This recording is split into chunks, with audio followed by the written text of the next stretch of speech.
NFL teams have rarely started a pair of rookie tackles in the season opener. What has happened in the two previous instances, and what does that mean for the Seahawks potentially being the third team to do so in 2022? Rob Rang and I are going to be breaking it all down on our latest installment of Locked On Seahawks.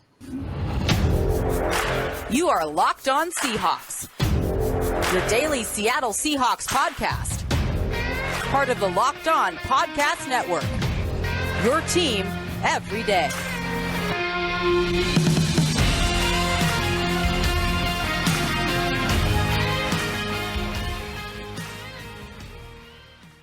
Greetings, 12s. This is Corbin Smith, your host for Locked On Seahawks. Joining me for our latest episode, my co-host in crime, Rob Rang. It's officially Tackle Tuesday. Glad to have you on board, as always, making Locked On Seahawks your first listen 5 days a week. We're now 7 days away, officially 1 week away from the Seahawks kicking off the 2022 training camp, getting the new season going. And we're going to be breaking down the tackle groups on offense and defense. Again, it's Tackle Tuesday here on Locked On Seahawks. And be checking out a very young and experienced offensive tackle group and a pretty experienced seasoned defensive tackle group on the other side of the ball. Also going to be taking a look at some history that the Seahawks could potentially be making during the 2022 season. Now for your lead story here on Locked On Seahawks. Since 1970, only two teams have started a pair of rookie tackles in the season opener. It hasn't happened since 2009. It also happened in 1982. There's a very good chance, Rob, the Seattle Seahawks could become team number 3 to fulfill this accomplishment. And as we've talked about earlier, Charles Cross, Abraham Lucas, if they win the starting job, there's a lot of reason for excitement, but also there's plenty of reasons to be pretty worried because throwing two rookie tackles out against NFL pass rushers at the same time in week 1 can be a pretty scary proposition. A lot of excitement about the future for this franchise with those two as foundational pieces, but at the same time, concerns in the present. Are those two going to necessarily be ready? And you know they're going to go through their lumps.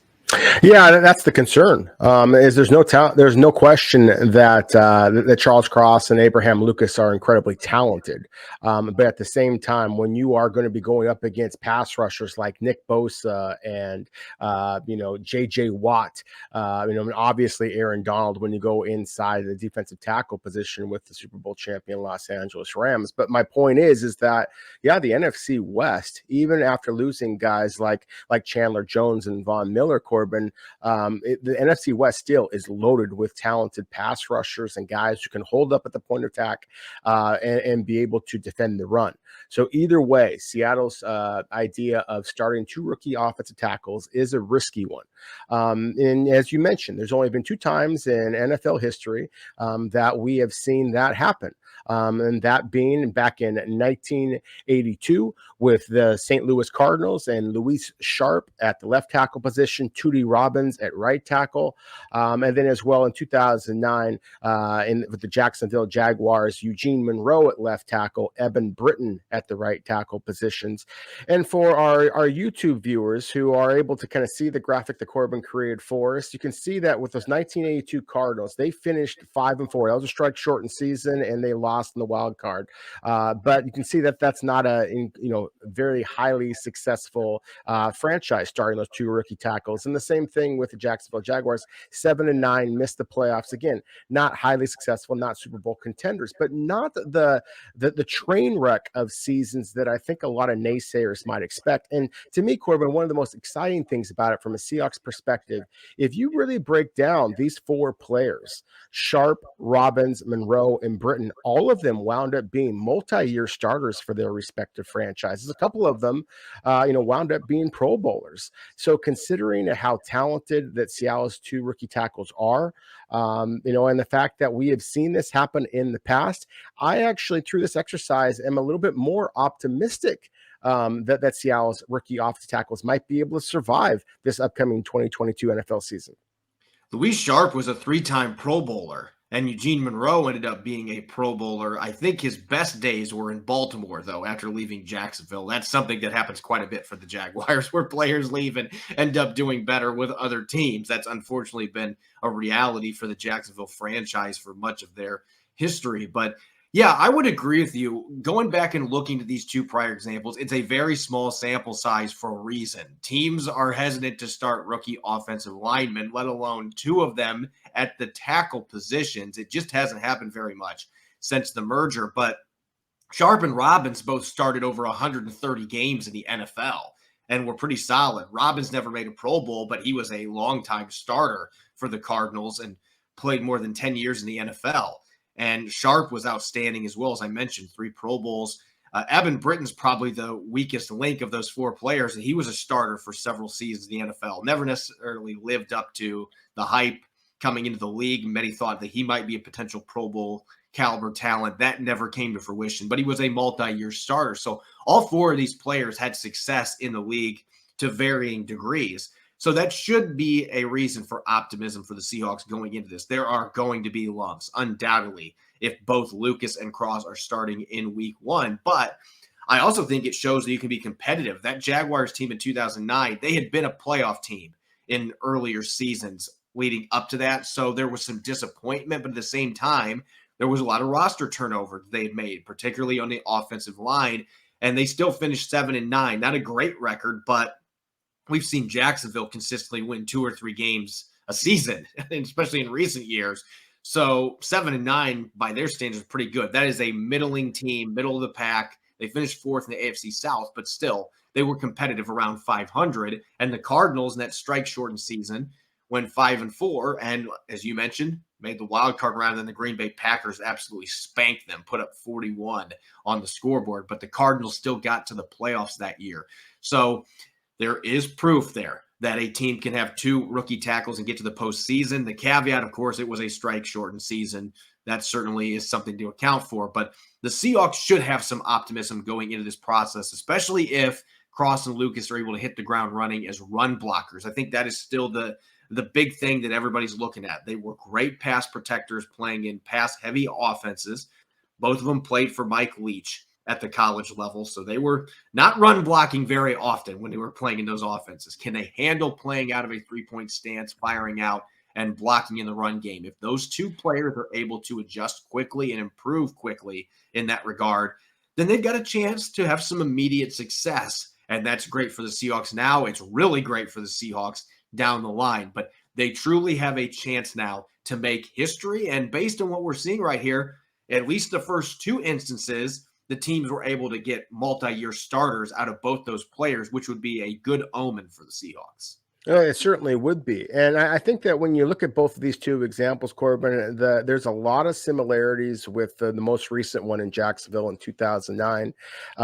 Eugene Monroe was considered one of the most, polished offensive tackles available that year. Jason Smith wound up going a little bit earlier than him, but like Charles Cross, he was viewed as a just exquisite pass blocker, kind of pro-ready out of the box. And so it was not a surprise at all when he wound up starting his entire rookie season. And as you mentioned, later went on to Pro Bowl status when he got traded from Jacksonville to the Baltimore Ravens. So I think that there's a similar comparison there. Very established, very proven left tackle. And Eugene Monroe came from Virginia, was the ACC Jacobs Blocking Trophy Award winner. Again, just very celebrated, just like Charles Cross is. And then you have Evan Britton, who was selected early in the 2nd round.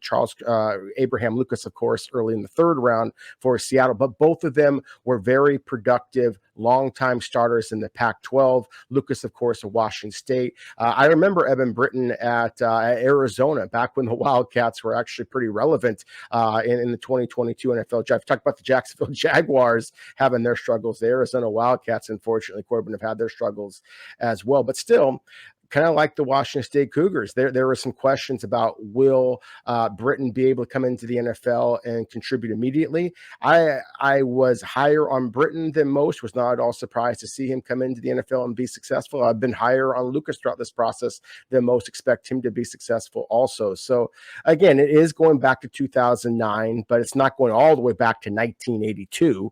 I wasn't evaluating players back then when I was 6 years old, Corbin, but still, I think that Seahawks fans should take some solace in the idea that rookie tackles can be successful in the NFL. And again, that was a highly competitive AFC South division back in the day with the Jacksonville Jaguars, and yet they still had some success. So that bodes pretty well for Seattle's rookie tackles also.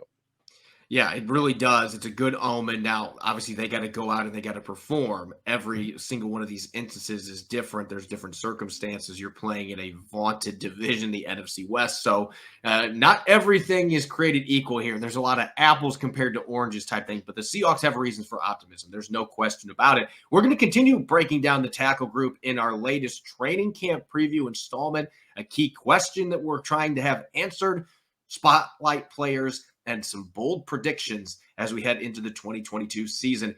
If you're living paycheck to paycheck or struggling to make ends meet, it can be really stressful when unexpected expenses come up. Now Dave can help you get out of a pinch when you really need it. Dave is the banking app that can help you get up to $500 instantly with extra cash. That's more money to fill your tank, buy a wedding gift, or catch up on bills. You can finally tackle those expenses that have been stressing you out without any hangups, and there's no interest and no credit check needed. Millions of people have already downloaded the Dave app to get the financial relief they need with extra cash. So if you're in a pinch and need some extra help, download Dave and think of it as a helping hand for future you. Download the Dave app from the App Store right now. That's DAVE. Sign up for an extra cash account and get it to $500 instantly. For terms and conditions, go to dave.com/legal. Instant transfer fee apply. Banking provided by Evolve, member FDIC. Welcome back to the Locked On Seahawks podcast, Tuesday edition. I'm your host, Corbin Smith. Joining me as always, my co-host in crime, Rob Rang. Thanks as always for making the Locked On Seahawks podcast your first listen 5 days a week. We're officially 1 week away from the start of Seahawks training camp. It's day 2 of our training camp preview. We just talked history potentially in the making for the Seahawks in the tackle position. We're going to continue looking at the tackle spot because it's a critical one. Left tackle and right tackle, two very pivotal spots on any NFL offense. And Seattle could potentially have a pair of rookies starting.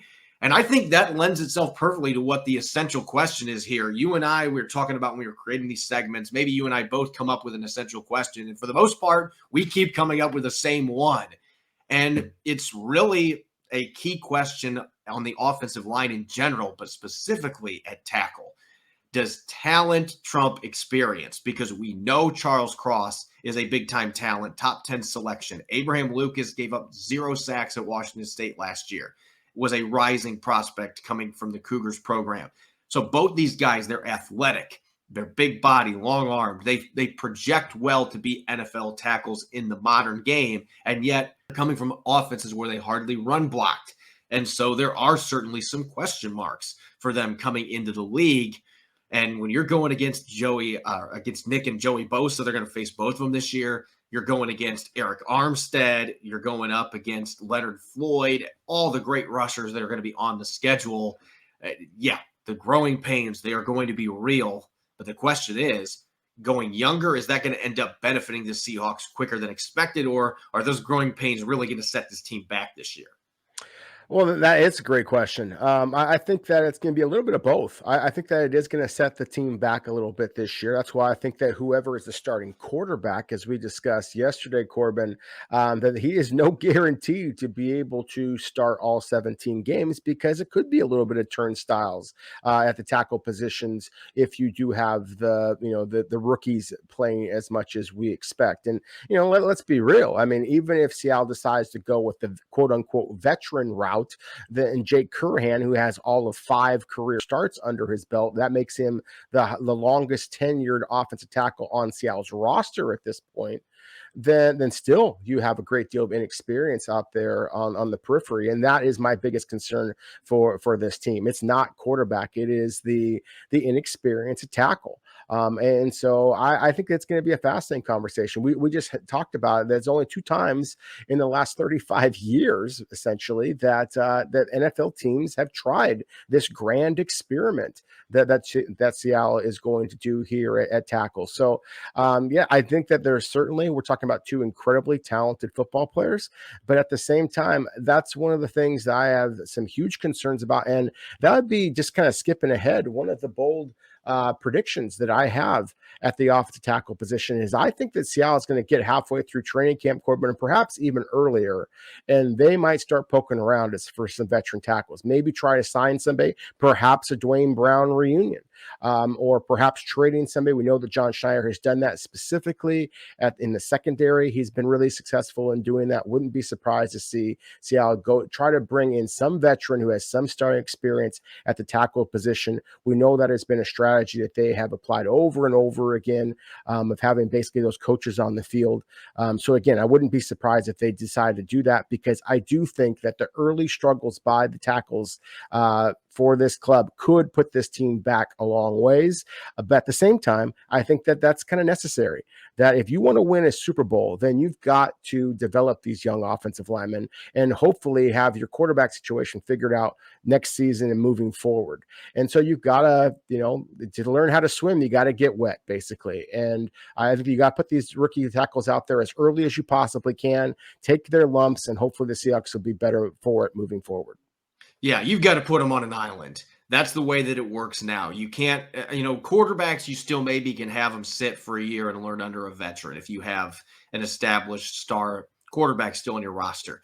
But that doesn't happen very much. And offensive line, you got to throw guys into the fire now with the understanding, there's going to be some struggles. There's going to be some tribulations that we're going to have to deal with. But that's how you develop that player. And there's a balance to it. If a guy is struggling to a certain extent, there may be a line that gets crossed where you have to say, okay, this is not helping the player's development. They're struggling this much. Let's pull them back. Let's get a veteran in there. And then we can see if we can get that confidence built back up and then put them back in. So maybe that would be a reason to have a veteran around more than anything as an insurance policy in case, let's say Abraham Lucas does start in week 1 and just absolutely gets dominated by the Denver Broncos edge rushers. The Seahawks might get a few games down the line and feel like, hey, this is hurting his development. Hey, Brandon Shell, you're still a free agent. Come on in.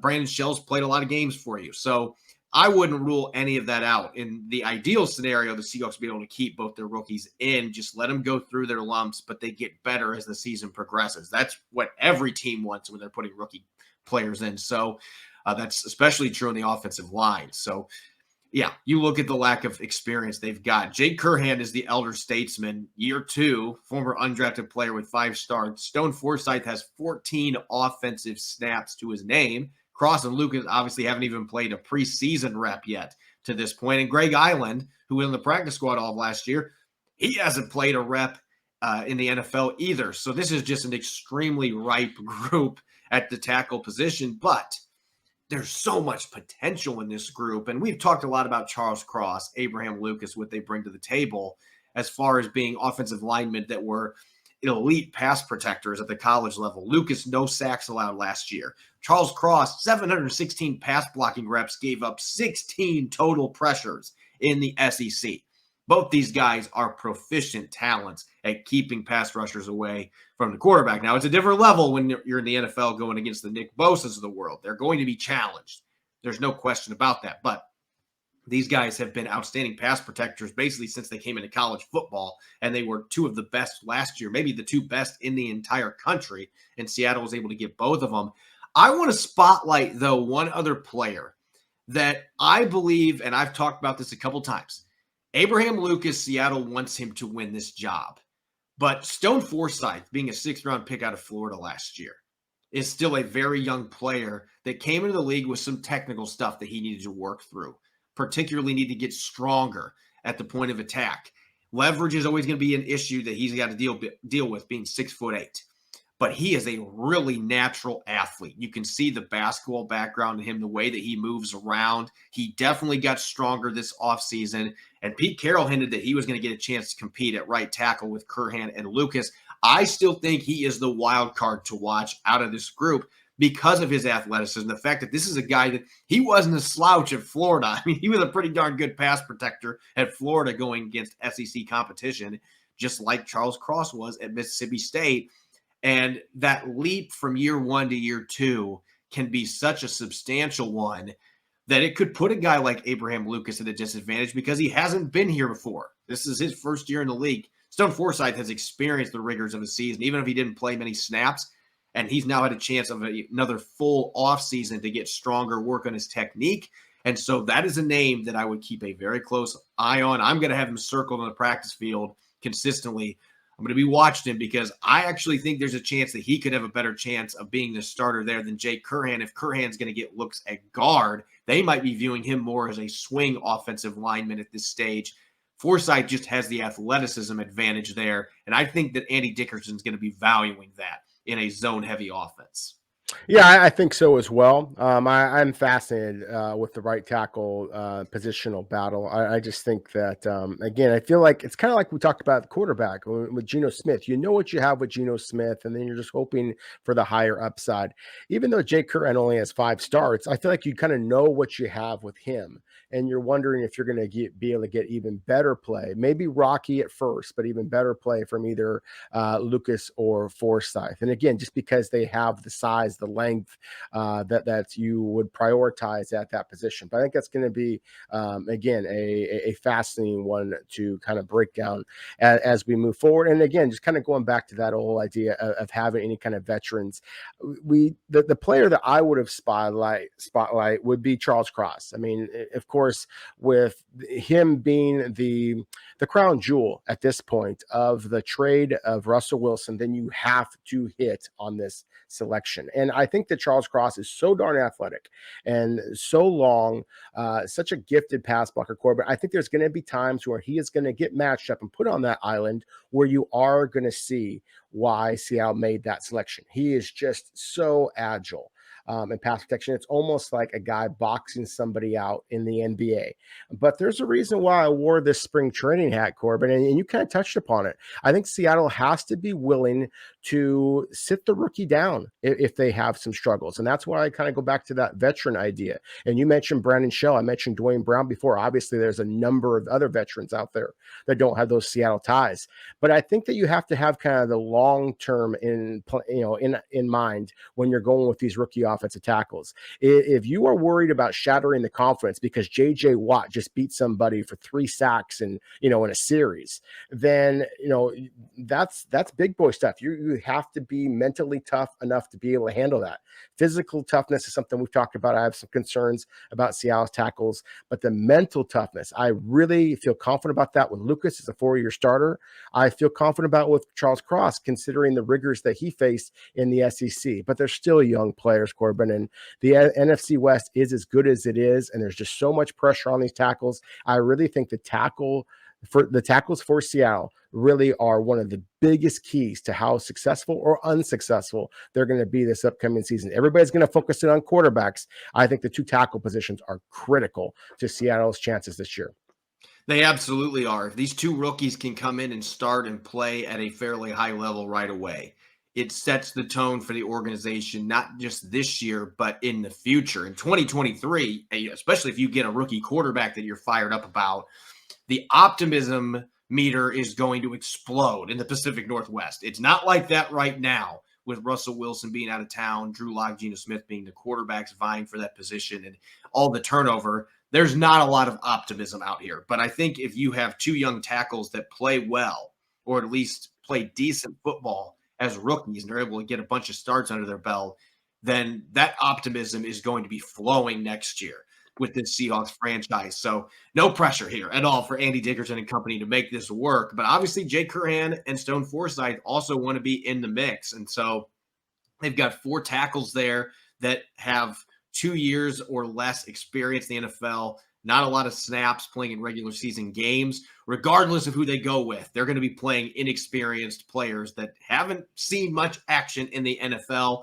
That's both intriguing and frightening at the same time. So we'll have to see how this ends up playing out, who wins the starting jobs. But I think it's going to be very competitive at that right tackle position. I think Charles Cross, he's already cemented left tackle being a top 10 pick. and I think he's going to be starting against the Broncos in week 1. We're going to flip to the other side of the line here in a moment with defensive tackles, a much different position group where you have a number of guys that have played a lot of snaps in the NFL. A lot different than the offensive tackle position. Again, we'll be looking at an essential question heading into training camp, spotlighting a few players, and making some bold predictions. From the people who invented healthy and tasty comes the latest gift to your taste buds. You've probably tried the amazing Coconut Brownie Chunk Built Bar, but guess what? Your friends at Built have given Coconut Brownie Chunk the Puffs treatment, and they're delicious. That's right, the Coconut Brownie Chunk Built Bar flavor you love. In a chewy marshmallow covered in 100% real chocolate, it's like a fluffy cloud of coconut brownie goodness. But stop drooling and listen. They are good for you. Low calorie, low sugar, high protein, and all delicious. Coconut Brownie Chunk Puffs are only here for a limited time, so go to Built.com right now to make sure you don't miss out. They are going fast because they taste amazing. All Built Bars are made with collagen protein, which your body absorbs more efficiently and provides a ton of health benefits. Eat something that tastes good and is good for you. Delicious coconut, rich sweet brownie, creamy marshmallow. Stop fantasizing. Get to Built.com to order your box of Coconut Brownie Chunk Built Puffs today. Go to Built.com. Use the promo code LOCKED15 and get 15% off your order. Again, that's Built.com. Use the promo code LOCKED15 to get 15% off your next order. You're listening to the Locked On Seahawks podcast, Tackle Tuesday edition. I'm your host, Corbin Smith. Joining me as always, my co-host in crime, Rob Rang. Thanks for making Locked On Seahawks your first listen 5 days a week. And make sure to check out the Locked On NFL podcast for your second listen. Our national experts and insiders keep fans dialed in with the biggest stories and the latest news from around the league, because an offseason doesn't equal a break in the action. Flipping over to the defensive side of the football as we continue our training camp preview. We just talked offensive tackles, a very inexperienced group. You can't say the same about this defensive tackle group, however, Rob. They're basically bringing back everybody from last year, and this was one of the strongest units on their team, even in a disappointing 7-10 season. They were in the top 5 in yards per carry allowed against the run. They had a number of interior guys that racked up 30-plus pressures. So they had a very strong season at the defensive tackle position, but they brought everybody back. They've added a few new pieces as well. Shelby Harris, Quentin Jefferson coming back for his second stint in Seattle to go with Poona Ford, Al Woods, Brian Monet. There's still hope maybe that LJ Collier can be the guy that can rotate in and create some havoc as an interior pass rusher. They like Miles Adams as well. So I think the essential question really for this group is, with these new reinforcements added and everybody else returning, what can this defensive tackle group do for an encore, especially in a 3-4 defense like Clint Hurtt is expected to deploy this year? That's a great question. And I think another question here to kind of ponder is, what can some of these young players do? Because it feels like it's already been established who the starters are. You just kind of pointed that out, that the Seattle brought back, veterans like Al Woods, Quentin Jefferson, et cetera. And of course, we know that Poona Ford was extended a couple of years ago. Brian Monet was extended just this past season as well. So if you're a young player like a Miles Adams or Jared Hewitt, and you're scratching and clawing trying to get some playing time, I mean, it's going to be a pretty uphill climb at this position, because again, it is the exact opposite of offensive tackles that we talked about before, where there was very, very little starting experience. You got some guys who are pretty long in the tooth. 35-year-old Al Woods, Quentin Jefferson's 29, but I think he's in his 8th NFL season at this point. Obviously, his second go around here with the Seahawks. Shelby Harris is 30. So again, you have a great combination of experience, size, power, and then you also have some kind of undersized guys who I think fit in traditionally a little bit better with a 4-3 alignment rather than a 3-4. And that's why I think some of those undersized guys, those shorter, quicker guys that are relying on their initial quickness to be penetrators, guys like Poona Ford, as well as Hewitt. I just mentioned him, Miles Adams as well, just mentioned him also. Those are the kind of guys that my eyes are going to be on, because I think that there's basically only going to be room for one, maybe two of those players. So who is going to be the guys that are going to be able to be those penetrators and make some big plays? Because you've got plenty of big bodies to be able to hold up against the run. Let's start off with spotlighted players here, because as you just mentioned, there's a lot of noteworthy players in this defensive line group. Poona Ford, Al Woods, Brian Monet just got an extension, had a really strong third season in the league. Shelby Harris and Quentin Jefferson have been really good players for several years running. I'm going to spotlight Shelby Harris coming over the Russell Wilson trade. As you mentioned, he's not a young player necessarily. He's 30, but defensive tackles can play into their mid-30s at a high level. We're seeing that with Al Woods. And last year had another really productive season rushing the quarterback. 3 of the past 5 years, he's had 5 or more sacks. So he's been pretty consistent getting after the quarterback. And what I think makes him a great fit now, this is the guy that's been dominant playing in Vic Fangio's 3-4 defense. He knows what this defense is going to be like, how it operates. And so having somebody like that can help some of the other players here that have been playing primarily in 4-3 defensive fronts, that leadership that he brings to the table, the experience, they don't have it on the offensive line and offensive tackle, but they do at defensive tackle. Bringing in a guy like Harris who has excelled playing that 3-tack or 4-eye technique in a 3-4 defense and been one of the most underrated interior defensive linemen in the league is a big deal. And of course, being able to get after the quarterback was a struggle for the Seahawks as a whole last year. And I think having the ability to really collapse that pocket or penetrate, Harris can do both. He can win with power. He can win with finesse, with a quick first step. And he's a savvy veteran that understands how to get the job done. Having a player like that, I believe, is going to have a domino effect on the rest of this defensive line, because we kind of saw what happened when Carlos Dunlap arrived and Jaron Reed really took off the end of the 2020 season. That can be a cat and mouse game. And I could see this being an instance where if you have somebody like Harris or even Quentin Jefferson, who's had 30 or more pressures 4 straight years, he might not get the sacks, but he gets the pressures. Having interior rushers like that added to an already really good interior defensive line is going to pay dividends for everybody else who's trying to get after the quarterback. And I think Harris is one of those sneaky additions coming back in this Russell Wilson trade that has a chance to really be an impact player on this defense in 2022. No, he does. And obviously anybody who watched Al Woods and just how incredibly productive that he was. I mean, there were times he just dominated games a season ago. And so I think that the track record is pretty impressive with Seattle being able to get veteran defensive linemen who are able to come in and be incredibly productive and make an impact. It's kind of quite the contrast what we've seen, say, in the secondary or at the cornerback position specifically. The player that I wanted to kind of focus in on here for a moment, with all due respect to Shelby Harris, I agree with the points that you just made here, Corbin, but I want to talk about Poona Ford a little bit, and not just because the guy is just a physical freak in some ways. And I mean that with all due respect. I mean, at 5'11", 310 pounds, I would have no idea what that size actually looks like in person or anything. But when you're built like that, to have the quickness and agility that Poona Ford has, it really does make him a very unique player. But at the same time, one who's also uniquely built when it comes to the 3-4 defense. And so I have my concerns about how well he's going to be able to hold up as kind of that traditional nose guard or playing that under tackle position.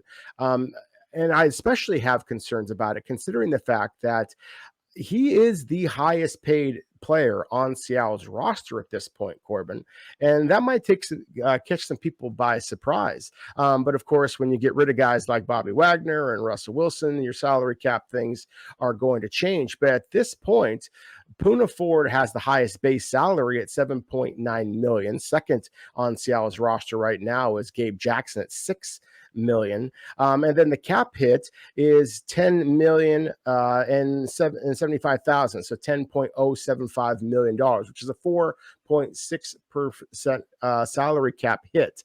The only one who's even close to that is Tyler Lockett. Now, of course, DK Metcalf could change all of these numbers here in a moment. My point is that we had the conversation previously at the linebacker with Bobby Wagner, and was he making enough impact plays to be the highest paid player on the roster? Poona Ford has to produce more than 6 tackles for loss, more than 2 sacks. And while he set a career high, I believe, with 53 tackles a year ago, at the same time, they've got to be more impactful plays to justify the money that he is getting. That's a perfect segue into my bold prediction, because I don't know that when you have a group like this that doesn't necessarily feature a star but has a number of really good players, it's hard to come up with bold stats necessarily, because I think this is going to be a group where the group is really better than the sum of the parts. All these guys together makes this a very formidable defensive line. But I've been saying it the last couple of years. It seems like Poona Ford has been so close to exploding as a pass rusher. We saw at the end of the 2020 season. I thought he was going to have a big year rushing the passer. I actually think that this is the season that it finally happens, in part because he's playing for a new contract. This is the last year of his deal. And I think that is going to be in his mind. He's always been motivated anyway as a former undrafted rookie, but I'm not going to go as bold as I did last year. I thought last year he had a chance to maybe get 6 or 7 sacks. I think in a 3-4, it's going to be a little bit tougher for him to do that, but I'm still going to go close to being half a dozen. I'm going to say 5 sacks, and I'm going to say 40 pressures for him this year. And I don't think that's that bold when you consider he's had more than 30 pressures each of the last 2 years. I think he takes a slight uptick there, and I think a number of those turn into sacks. I just have a feeling with the additions of some of the other players they brought in, that's going to help him as a pass rusher when he's on the field. So that would be my bold prediction. I think Poona Ford finally has that semi-breakout year rushing the passer.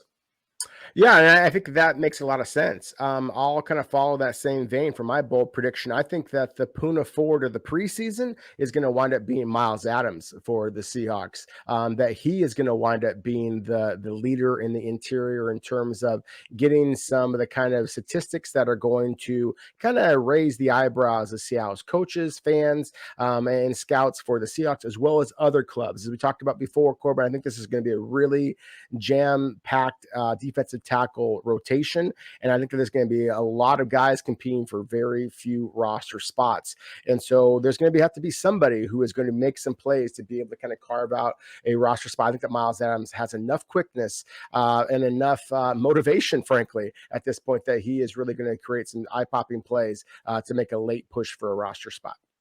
Yeah, you've got Adams, Hewitt, LJ Collier, probably going to have one of those 3 on the roster. So there is going to be an intense battle at the bottom of the depth chart trying to make this football team. And Adams played really well in 2 games last year late in the season. If he's able to adjust well to playing in a 3-4, he could certainly be a name to watch that might be able to send LJ Collier packing potentially. There are some question marks at the bottom of the depth chart, some intriguing, fascinating matchups that we're going to be seeing play out in training camp. As always, you can follow me on Twitter at Corbin Smith NFL. You can follow Rob at Rob Rang. Make sure to check out the Locked On Seahawks podcast on Apple Podcasts, Google Podcasts, Spotify, and 5 days a week streaming on YouTube. When we return for our Wednesday episode, we're going to continue our training camp preview with running backs and safeties. You won't want to miss it. Enjoy the rest of your Tuesday. Thanks for listening. Go Hawks.